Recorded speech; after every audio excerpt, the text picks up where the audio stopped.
Everyone, my name is निवेश Kashyap. I am student of faculty of university of Delhi. तो जैसा कि आपको मैंने बताया था कि जो हमारा जो लेक्चर है इंडियन पॉलिटी एंड कॉन्स्टिट्यूशन का स्टार्ट होगा।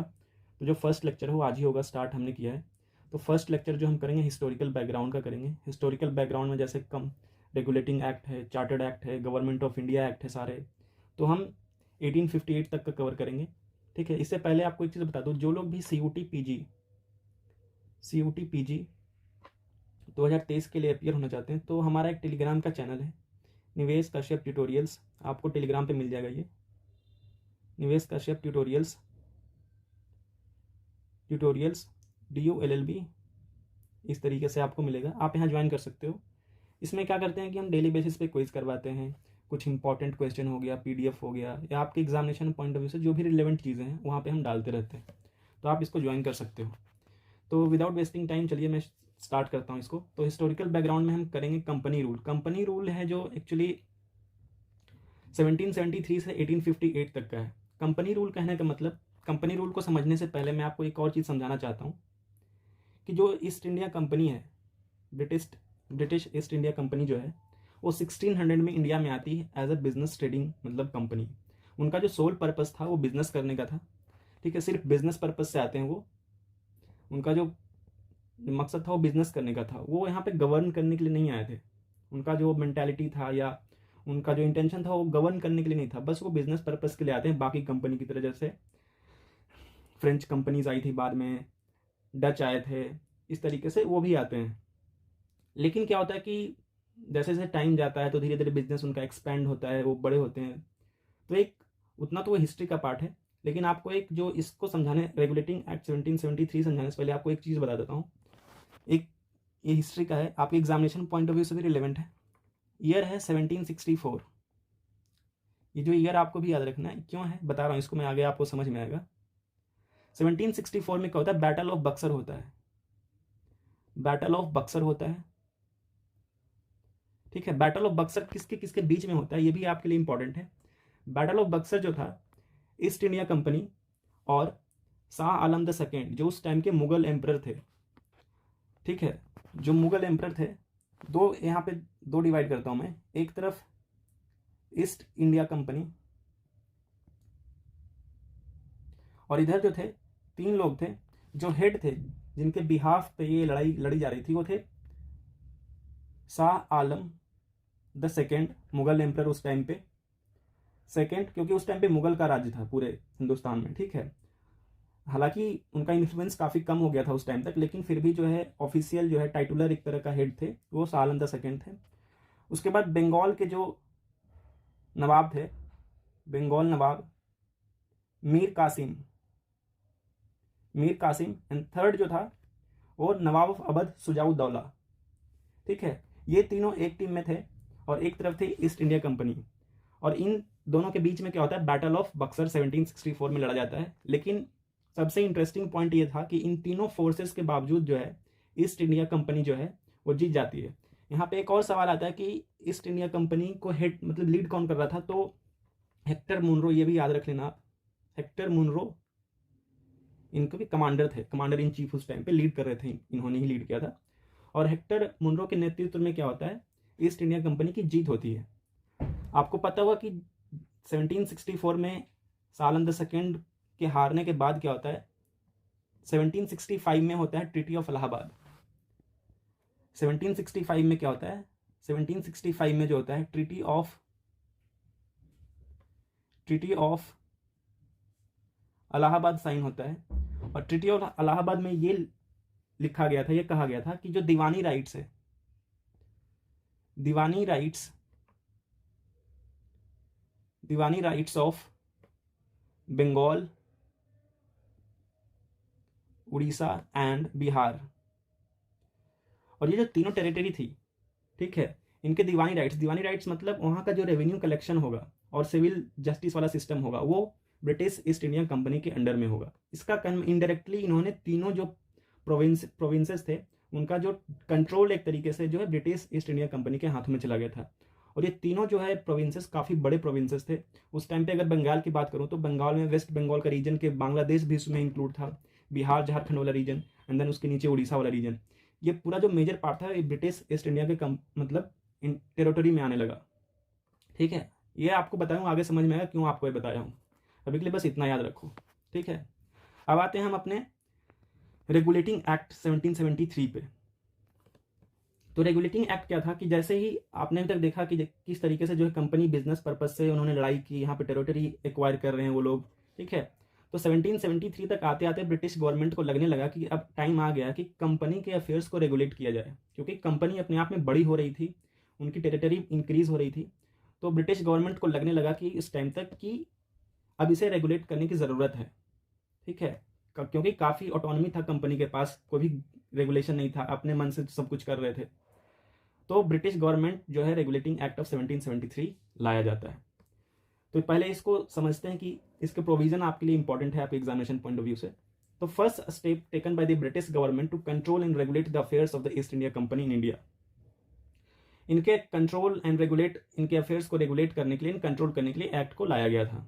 The act recognize the right of parliament to regulate the civil, military and revenue affairs of the company's territory in India. ये जो लाइन है ना, कंपनी टेरिटरीज, कंपनी टेरिटरीज कहने का मतलब जिन्होंने बंगाल, बिहार, उड़ीसा वाला जो एरिया था इन्होंने एक्वायर किया था जीत के, तो उस टेरिटरी को, ठीक है, वहाँ के civil, military and revenue affairs को रेगुलेट करने का पावर जो है ब्रिटिश पार्लियामेंट को दिया गया इस एक्ट के अकॉर्डिंग।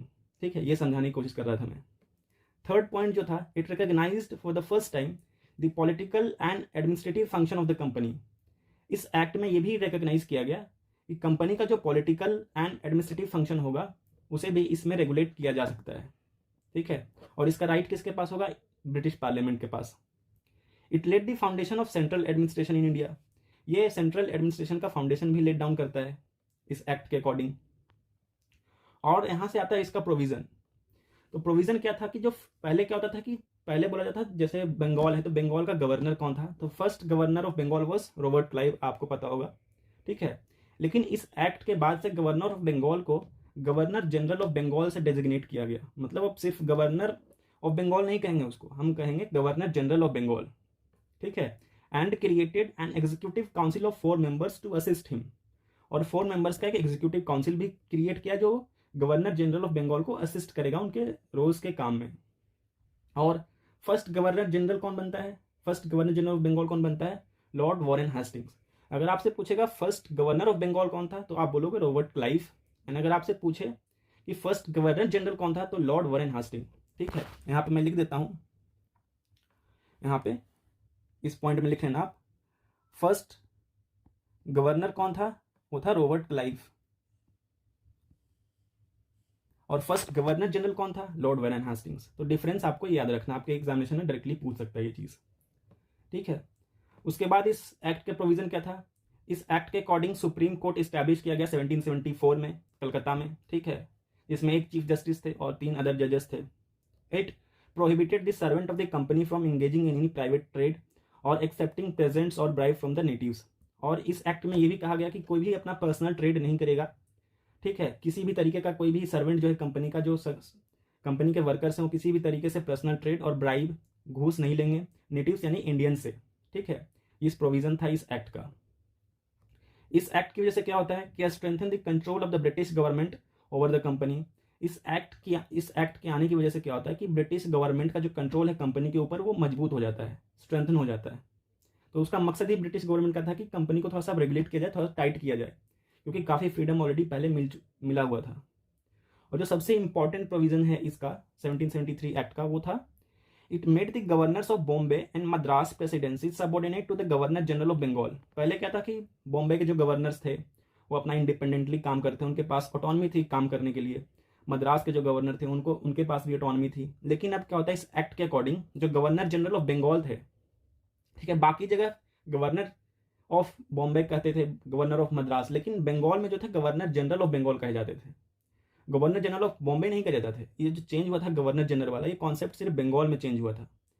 तो बाकी जो गवर्नर है बॉम्बे में, मद्रास में, वो सबऑर्डिनेट बना दिए गए किसके? गवर्नर जनरल ऑफ बंगाल के। मतलब मद्रास के गवर्नर, बॉम्बे के गवर्नर अब किसके सबऑर्डिनेट में काम करेंगे? गवर्नर जनरल ऑफ बंगाल के। ठीक है, ये एक काफ़ी चेंज था, बड़ा चेंज था। उसके बाद आता है इस एक्ट के बाद Pitt's India act. Pitt's India act कुछ नहीं था, बस एक छोटा सा अमेंडमेंट था 1773 के एक्ट में। कुछ कमियां रह गई थी जो उसको सुधार किया गया पिट्स इंडिया एक्ट में। इस एक्ट में क्या कहता है, extended the control of British government over the companies affairs and it's administration in India. मतलब ब्रिटिश गवर्नमेंट का जो कंट्रोल है उसको और एक्सटेंड किया गया, कंपनी के अफेयर में थोड़ा सा और टाइट किया गया ताकि और भी अच्छे से रूल्स फॉलो हो सके। Act distinguished between the commercial and political function of the company. इस एक्ट के अकॉर्डिंग ये भी कहा गया कि कंपनी के क्या कॉमर्शियल फंक्शन होंगे और क्या पॉलिटिकल फंक्शन होंगे, दोनों को सेग्रीगेट किया गया, दोनों को डिफरेंट अलग अलग किया गया ताकि अच्छे से स्मूथली काम हो सके और अच्छे से गवर्न किया जा सके। Establish a board of control to guide and control the work of court of directors and the government of India। इसको समझना होगा, एक बोर्ड ऑफ कंट्रोल को इस्टेब्लिश किया जाता है। जो कंपनी यहाँ पे ईस्ट इंडिया कंपनी चल रही थी उसमें क्या होते थे, कोर्ट ऑफ डायरेक्टर्स होते थे। मतलब कोर्ट ऑफ डायरेक्टर्स मतलब कुछ लोगों का ग्रुप होता था जो कि कंपनी कैसे रेगुलेट करेगी, कैसे चलेगी, उनका डिसीजन वो लेते थे। लेकिन उनके ऊपर भी एक बिठा दिया गया board of control. Board of control जो था ये यूके में बैठा करता था, मतलब ये ब्रिटिश गवर्नमेंट की तरफ से किया गया था, ये वहाँ रहते थे। और जो कोर्ट ऑफ डायरेक्टर्स थे वो इंडिया में थे। ये भी दोनों ब्रिटिशर्स ही थे लेकिन एक यहाँ थे एक वहाँ थे। तो बोर्ड ऑफ कंट्रोल क्या करते थे, काम था उनका इनके ऊपर एक गाइड या कंट्रोल करना। किनको करना, कोर्ट ऑफ डायरेक्टर्स को। मतलब board of control is a superior body as compare to court of directors. ये चीज़ ला गया था पिट्स इंडिया एक्ट में, आपको ये ध्यान रखना है। अब देखो, empower the board of control to supervise and direct all operation of British position in India such as civil, military and revenue. जैसे बताया था कि बोर्ड ऑफ कंट्रोल को एम्पावर किया गया कि आपको गवर्न करना है, कैसे चलना है, ऑल जो civil, military and revenues of East India Company in India. ठीक है, उसके बाद आता है चार्टर एक्ट ऑफ 1793। यहां से इंपॉर्टेंट है, देखो रेगुलेटिंग एक्ट क्या था और चार्टर एक्ट में डिफरेंस क्या है। रेगुलेटिंग एक्ट रेगुलेट करने के लिए लाया गया था, चार्टर एक्ट भी रेगुलेशन के लिए था, लेकिन चार्टर एक्ट का जो टाइम लाइन था वो फिक्स था। आप यहां से नोटिस करोगे कि हर एक 20 ईयर्स के बाद एक चार्टर एक्ट आता है और उसमें कुछ प्रोविजंस होते हैं, कंपनी कैसे रन करेगी, वहां कैसे आप सब कुछ हैंडल करोगे। तो फर्स्ट चार्टर एक्ट जो था वो 1793 में लाया गया और इसमें कुछ प्रोविजंस हैं जो आपके एग्जामिनेशन पॉइंट ऑफ व्यू से रिलेवेंट हैं। तो समझते हैं चार्टर एक्ट ऑफ 1793 में क्या कहा गया था। It extended the overriding power given to Lord Cornwallis over his council. ठीक है, उस टाइम पे गवर्नर जनरल ऑफ बंगाल कौन था। जैसे आपको मैं जब पढ़ाऊँ, ये हिस्ट्री का पार्ट है, हिस्ट्री में जब आएगा कि गवर्नर जनरल्स के बारे में पढ़ाऊंगा तो उनके टाइम लाइन्स के बारे में भी आपको बताऊंगा मैं। लेकिन 1793 में क्या था कि गवर्नर जनरल जो बंगाल थे वो कौन थे, कॉर्नवालिस थे। ठीक है, तो इससे पहले गवर्नर जनरल्स को क्या होता था कि जैसे बताया था ना कि जो 1773 के एक्ट में क्या था कि 4 मेंबर्स का एग्जीक्यूटिव काउंसिल था, तो एग्जीक्यूटिव काउंसिल कभी कभी इंटरफेयर ज़्यादा करते थे काम में। ठीक है, लाइक किसी भी जैसे पॉलिसी को लाना हो तो उनके ऊपर मतलब वो कंसेंट नहीं देते थे इस तरीके से। तो ये कंप्लेन गया था ब्रिटिश गवर्नमेंट के पास कि हमें दिक्कत होती है। तो उसी टाइम पे क्या होता था कि इस एक्ट में क्या गया, एक्सटेंडेड ओवरराइडिंग पावर। मतलब अब गवर्नर जनरल के पास एक ओवरराइडिंग पावर है, मतलब वो अपने एग्जीक्यूटिव काउंसिल को ओवरराइड कर सकता है, मतलब एक तरीके का वीटो पावर आप समझ लो। To all the future governor generals and governors of the presidencies, ये इस एक्ट में लिखा गया। Give the governor generals more powers and control over the governments of subordinate presidencies of Bombay and Madras. Governor generals के power को और बढ़ा दिया जाता है, पहले तो बढ़ाया ही गया था, इसमें और बढ़ा दिया जाता है। और बॉम्बे एंड मद्रास के जो गवर्नर्स थे उनके पावर्स को एक्चुअली में कम किया गया, एक तरफ बढ़ा मतलब दूसरी तरफ कम हो गया वो। Extended the trade monopoly of the company in India for another 20 years. Trade monopoly का मतलब जैसे ईस्ट इंडिया कंपनी है तो ईस्ट इंडिया कंपनी ही सिर्फ ट्रेड कर सकती है इंडिया में। ये एक मोनोपोली, मोनोपोली का मतलब क्या होता है, किसी भी एक ही एंटिटी का मोनोपोली हो, एक ही entity particular area particular territory में अपना बिजनेस करेगी, ये इसको बोलते हैं मोनोपोली। तो इसको 20 ईयर्स के लिए एक्सटेंड किया गया।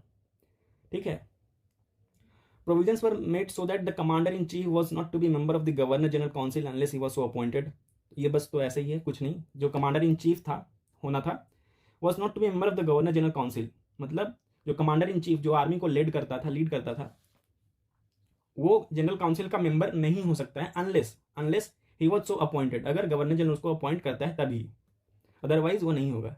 ये उतना इंपॉर्टेंट नहीं है आपके एग्जामिनेशन से। The act also laid down the members of the board of control and their staff were henceforth to be paid out of Indian revenues। यहाँ आप देखो ये पॉइंट, यहाँ डिस्क्रिमिनेशन को भी दिखाता है। जो बोर्ड ऑफ कंट्रोल थे, बोर्ड ऑफ कंट्रोल कहाँ बैठते थे, बोर्ड ऑफ कंट्रोल यूके में रहते थे, ब्रिटेन में। ठीक है, वहाँ से उनको अपना काम करते थे, लेकिन जो उनकी सैलरी होती थी उनको जो सैलरी मिलता था वो कहाँ से मिलता था, रेवेन्यू, कहाँ के रेवेन्यू से, इंडिया के रेवेन्यू से जाता था उनका सैलरी। तो ये काफ़ी, कोर्ट ऑफ डायरेक्टर्स तो इंडिया में ही थे, लेकिन बोर्ड ऑफ कंट्रोल जो ब्रिटेन में काम कर रहे थे उनकी सैलरी भी इंडियन रेवेन्यू के थ्रू जाता था, तो ये काफ़ी डिस्क्रिमिनेटिव था। उसके बाद हम बात करते हैं चार्टर्ड एक्ट ऑफ 1813। देखो जैसे टाइमलाइन आप देख लो एक बार, 93 के बाद क्या हुआ, 1813 में आया, यानी कि 20 ईयर्स, ये हर एक 20 ईयर्स में रिपीट होगा, ठीक है। अब नेक्स्ट जो चार्टर एक्ट होगा कब आएगा, 1833 में आएगा। देन उसके बाद कब आएगा, 53 के बाद नहीं आता, क्योंकि उसके बाद सिपॉय म्यूटिनी हो गया था, तो फिर उसके बाद government of India act implement होता है, वो हम आगे करेंगे। अब चार्टर एक्ट का प्रोविजन हम देखते हैं। देखो, in Europe the spirit of laissez faire and continental system of Napoleon Bonaparte had prohibited the import of British goods into French allies in Europe. क्या था 1813 के टाइम क्या था कि जो नेपोलियन बोनापार्ट था, ठीक है, जो कि एक फ्रेंच था, तो उस टाइम पे भी बहुत जगह, सिर्फ इंडिया में ही नहीं, बाकी और भी जगह पे, जैसे French east India company, British east India company, Dutch, ये सब अपने आप में फाइट करते रहते थे अलग अलग यूरोप में। जैसे उस टाइम पे क्या था, यूरोप में क्या था, spirit of laissez fair, business में कोई भी रोक ठोक नहीं होगा, ठीक है, इस तरीके से। और जो continental system of Napoleon Bonaparte क्या था, नेपोलियन ने एक सिस्टम लाया था, उसके अंदर क्या था कि कोई भी जो है ब्रिटिश इंपोर्ट, ठीक है, फ्रेंच अलाइज जो है, फ्रेंच या उनके साथ जो दोस्त थे, ठीक है, वो ब्रिटिश गुड्स को इंपोर्ट नहीं करेंगे। तो इसकी वजह से क्या होता है कि ब्रिटिश जो बाकी ब्रिटिशर्स बिजनेसमैन थे, कंपनीज थी, उनको नुकसान होने लगा ये चीज़ में, ठीक है। ब्रिटिश के ट्रेडर्स थे। देखो एक चीज़ यहाँ पे मैं आपको क्लियर करता हूँ, ब्रिटिश ट्रेडर्स अलग चीज़ है और ब्रिटिश ईस्ट इंडिया कंपनी जो है अलग चीज़ है। ब्रिटिश ईस्ट इंडिया कंपनी जो है एक एंटिटी है, एक पूरी ऑर्गेनाइजेशन है, लेकिन इनके अलावा भी तो बहुत सारे ब्रिटिशर्स थे, यूरोपियंस थे जो ट्रेड करते थे, ठीक है, उनको दिक्कत होने लगी, क्योंकि उस टाइम पे उन दोनों के बीच में वहाँ पे लड़ाई हो रही थी, राइट। तो क्या होता था कि इस एक्ट में ये भी कहा गया कि जो बाकी ब्रिटिश ट्रेडर्स थे उनको दिक्कत होने लगा यूरोप में बिजनेस करने में। और आपको पता है कि 1793 वाला चार्टर एक्ट था, उसमें तो ईस्ट इंडिया कंपनी का मोनोपोली था, मतलब सिर्फ यहाँ बिजनेस कौन करेगा, ईस्ट इंडिया कंपनी करेगी। तो उस केस में बाकी ब्रिटिश ट्रेडर्स कहाँ जाएंगे। तो उसको करेक्ट करने के लिए जो है 1813 में चार्टर में ये चीज़ इंप्लीमेंट किया गया। क्या किया गया, हम आगे उसको देखते हैं। The chartered act of 1813 sought to redress those grievances of British traders and merchants, ठीक है, उनके ग्रीवांसेस को कम करते हुए देखा गया। और क्या गया, ended the trade monopoly of East India Company in India, ठीक है, और ईस्ट इंडिया कंपनी की जो मोनोपोली थी इंडिया में उसे खत्म किया गया। लेकिन except the company's monopoly in trade with China, China के साथ अभी भी जो है ईस्ट इंडिया कंपनी जो है ट्रेड करेगी। और टी में, यानी कि जो चाय का जो धंधा था उसमें भी मोनोपोली इनका था, मतलब चाइना के साथ ट्रेड और टी में इनका ट्रेड अभी भी इनका बाकी चीज़ में सारे ब्रिटिशर्स बाहर से आके यहाँ पे ट्रेड कर सकते थे, ये अलाउ किया गया, मतलब ईस्ट इंडिया कंपनी का मोनोपोली को खत्म किया गया। एक इंपॉर्टेंट प्रोविजन था ये। अब देखो, it asserted the sovereignty of the British crown over the company's territory, again और स्ट्रेंथन किया गया ब्रिटिश सॉवरेनिटी को, कि ब्रिटिश गवर्नमेंट यहाँ पे मतलब उनका जो हैंड था कंपनी के ऊपर वो और मजबूत हुआ। The company rule was extended for another 20 years, again ये 20 ईयर के लिए एक्सटेंड होता है। Power of the board of control were further extended, board of control का जो पावर इंक्रीज किया गया, ठीक है। ये सब आपके लिए इंपॉर्टेंट नहीं है, बस बता रहा हूँ। अब देखो जो इंपॉर्टेंट ये है, the act granted permission of Christian missionaries in India, जो क्रिश्चियन मिशनरीज का जब आना हुआ ना, वो इसी एक्ट में अलाउ किया गया कि अब वहाँ से क्रिश्चियन मिशनरी आ सकते हैं। और जैसे रीजनल में जैसे होता है ना, जैसे धर्म परिवर्तन करना, उस तरीके का कॉन्सेप्ट यहीं से स्टार्ट होता है, ठीक है। उनका कहना था कि हम promoting moral and religious improvements, लेकिन एक्चुअल जो इनका इंटेंशन था कि कन्वर्ट करना क्रिश्चियनिटी में, ठीक है, हिंदुओं को कन्वर्ट करना, मुस्लिम को कन्वर्ट करना, इस तरीके से था। क्रिश्चियन मिशनरीज को लाया गया था।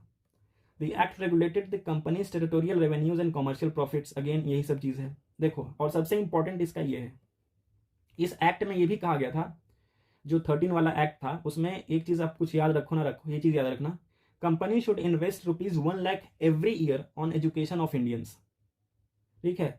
1 लाख जो है एजुकेशन, इंडियंस के एजुकेशन पे खर्च करना ही करना है कंपनी को, इस एक्ट में प्रोविजन था।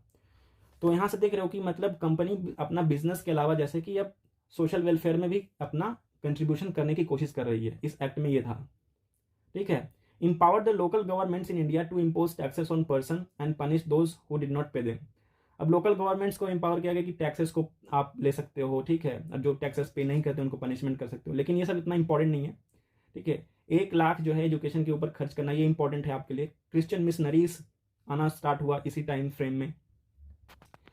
फिर हम देखते हैं चार्टर एक्ट ऑफ 1833, ये क्या कहता है। चार्टर एक्ट ऑफ 18, अगेन ये 20 साल के बाद आता है, 13 के बाद 33। Reconstituted the administration of a new model to give it an all India character, thus the act was final step towards centralization in British. ये एक मतलब फाइनल स्टेप था कि पूरे तरीके से अब सेंट्रलाइज किया जाए ब्रिटिश को इंडिया में, ठीक है। अब देखो 1813 वाले में मोनोपोली हटा था, लेकिन चाइना के साथ बिजनेस, ट्रेड इन टी अभी भी ईस्ट इंडिया कंपनी के मोनोपोली में था, लेकिन 33 के एक्ट में इसको भी हटा दिया गया। ये इंपॉर्टेंट है। Companies monopoly over trade with China and in T ended, यहाँ पे हटा दिया गया। मतलब अब कोई भी ब्रिटिश का इंसान, ब्रिटिश जो सिटीजन यूरोपियन से यहाँ पे आके ट्रेड कर सकता है, ठीक है। Legalise the British colonisation of India, the East Indian Company converted from commercial body to administrative body.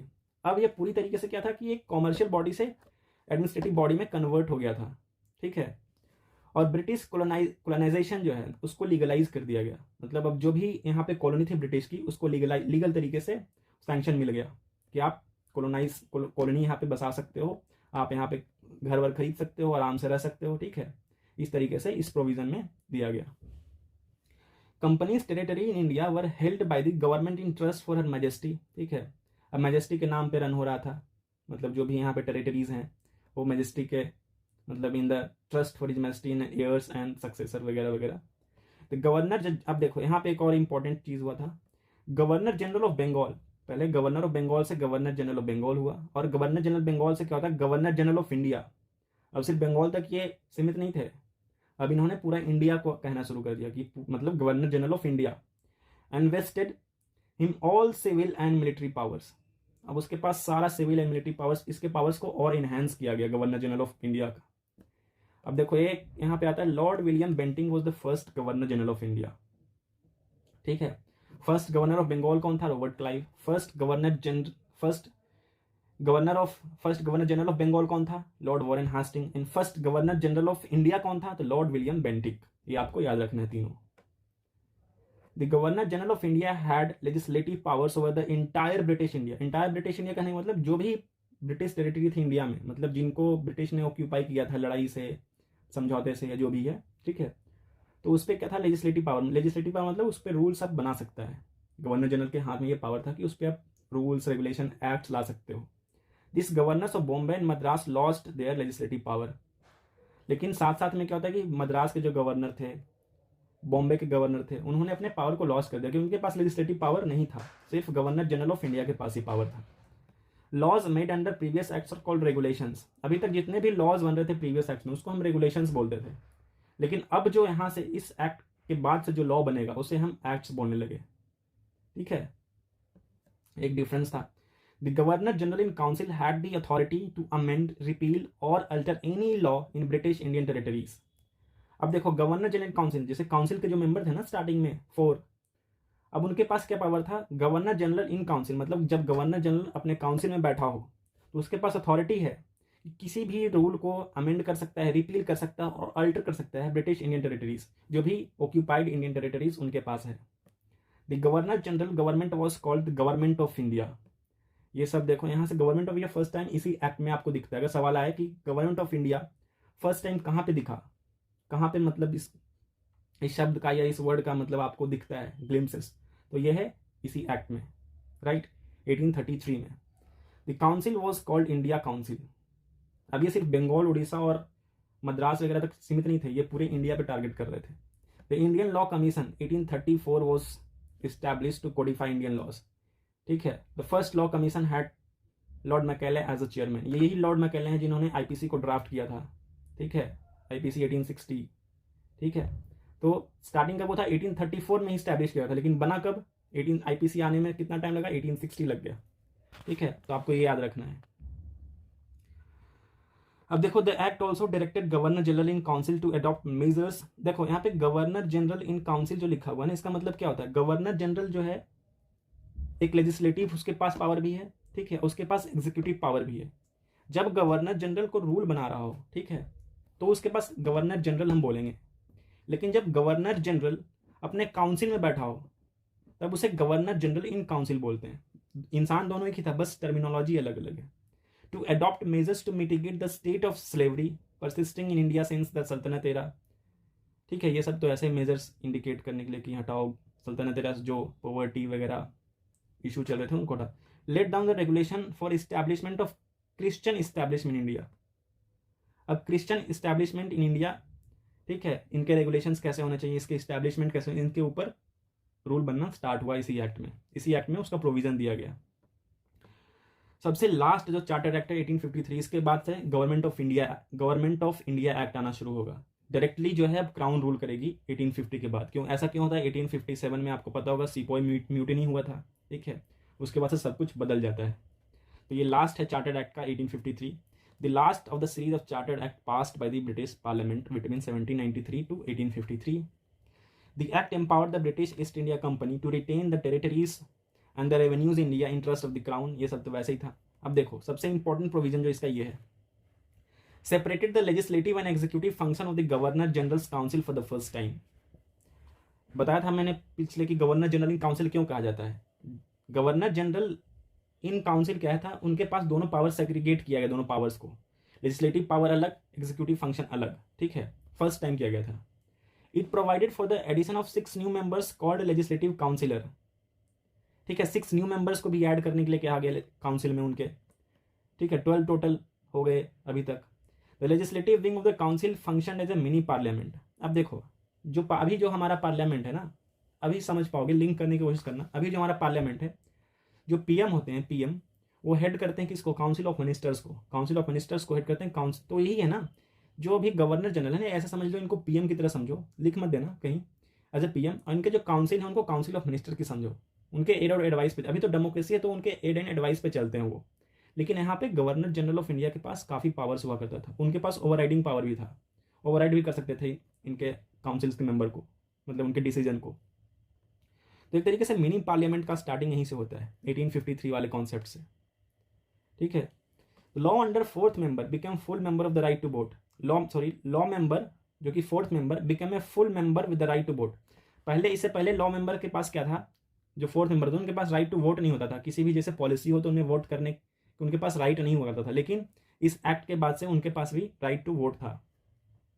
Introduce an open, देखो सबसे इंपॉर्टेंट ये है, सबसे इंपॉर्टेंट, इस प्रोविजन में कुछ भी याद मत रखना, लेकिन ये open competition system, introduce an open competition system of selection and recruitment of civil servants, thus it was thrown open to Indians too. First time जो है ओपन कॉम्पिटिशन, इससे पहले क्या था कि सिर्फ जो ब्रिटिश के मतलब लोग थे वही जा सकते थे, इसमें सिविल सर्वेंट्स बन सकते थे। लेकिन अब क्या है, ओपन कॉम्पिटिशन सिस्टम हो गया, कोई भी जाके अब एग्जाम में बैठ सकता है, चाहे वो इंडियंस हो या ब्रिटिशर्स हो या कोई भी हो, ठीक है। Appointed Macaulay committee on the Indian civil services 1854, committee आप पूछ सकता है कभी कभी। Number of board of directors was reduce from 24 to 18। Board of directors जो ब्रिटेन में बैठते थे उनका जो नंबर है घट के 18 हो गया 24 से। ये सब आपके लिए उतना इंपॉर्टेंट नहीं है। The act also introduce local representation in Indian central legislative council for the first time. अब जैसे देखो लोकल रिप्रेजेंटेशन मतलब लोकल लोगों को भी रिप्रेजेंट करने, नॉमिनेटेड मेंबर्स होते थे ये, इनको नॉमिनेट किया जाता था गवर्नर जनरल के थ्रू लेजिस्लेटिव काउंसिल में। जो गवर्नर जनरल का लेजिस्लेटिव काउंसिल था जो 12 लोगों का, उसमें कुछ इंडियन को भी इनको इंक्लूड करने लगे थे ये लोग, ठीक है। ये एक एक्ट का प्रोविजन था। तो इस वीडियो में इतना ही। नेक्स्ट वीडियो में हम क्राउन रूल करेंगे जो कि 1858 से 1947 तक का है, पार्ट बी, ठीक है। तो इस वीडियो में अगर आपको कुछ भी सजेशन देना हो, कुछ इंप्रूवमेंट करने की ज़रूरत हो तो आप मुझे कमेंट बॉक्स में बता सकते हैं, ठीक है। कुछ भी ऐसा लगे आपको तो